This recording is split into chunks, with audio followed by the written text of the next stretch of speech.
one of the state's legendary politicians, Ben Lujan. The plans for his funeral and visitation right now.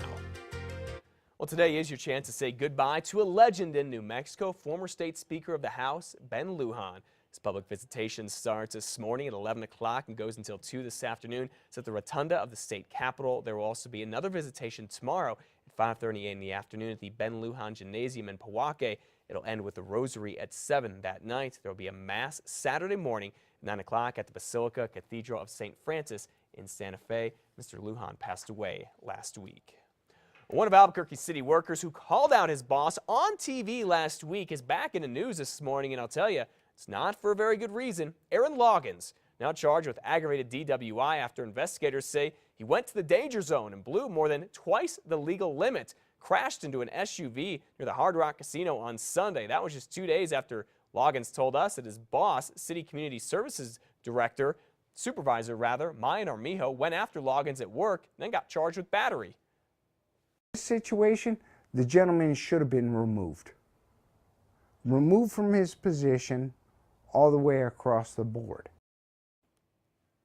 All right, so for now, Mr. Loggins here will not be allowed to drive at work, and get this, we found out it's not the first time he's been charged with DWI. He had gotten another one about 25 years ago.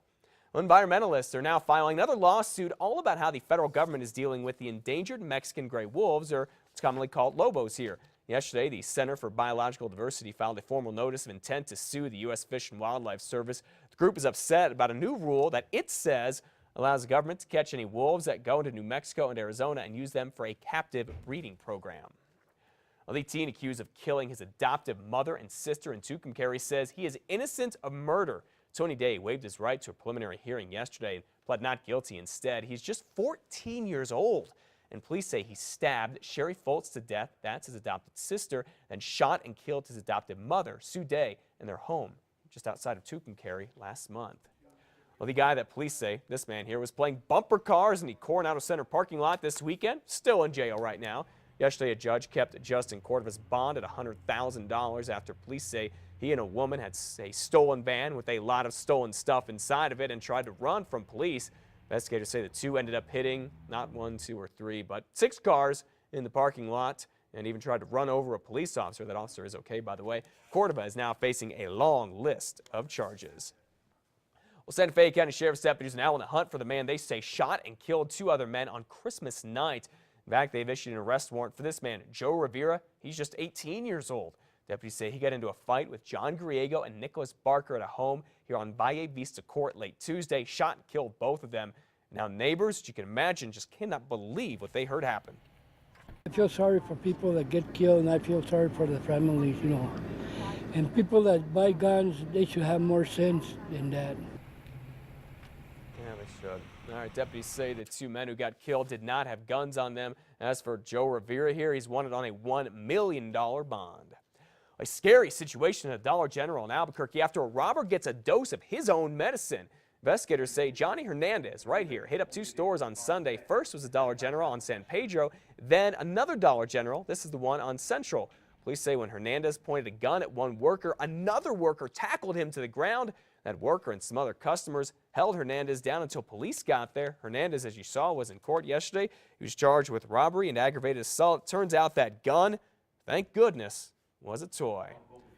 All right, what is for lunch? That is a question that parents deal with all the time, not just now when kids at home are winter break, but when they're in school too. And in fact, now some public schools here in Albuquerque are giving kids the chance to help answer that question and make the menu. News 13's David Romero is live in our kitchen. So David, what kind of stuff is on here? It's not just like the old-fashioned, tater tots, a cardboard pizza, any of that old junk.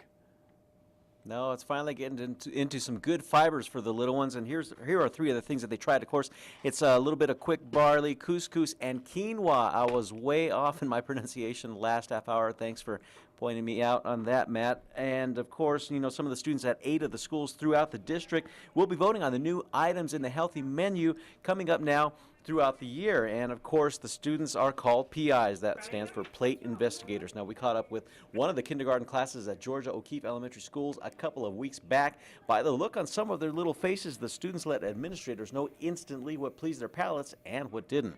Of course, that morning students got to try the quinoa salad, couscous and fruit, then black barley and rice. Administrators say this is a good way to introduce healthy items from each of the food groups to the menu for schools throughout the district. These are foods that they may not normally try at home, and so hopefully they're going to take the information home with them to their parents, and their parents will be willing to implement some of these foods at home too.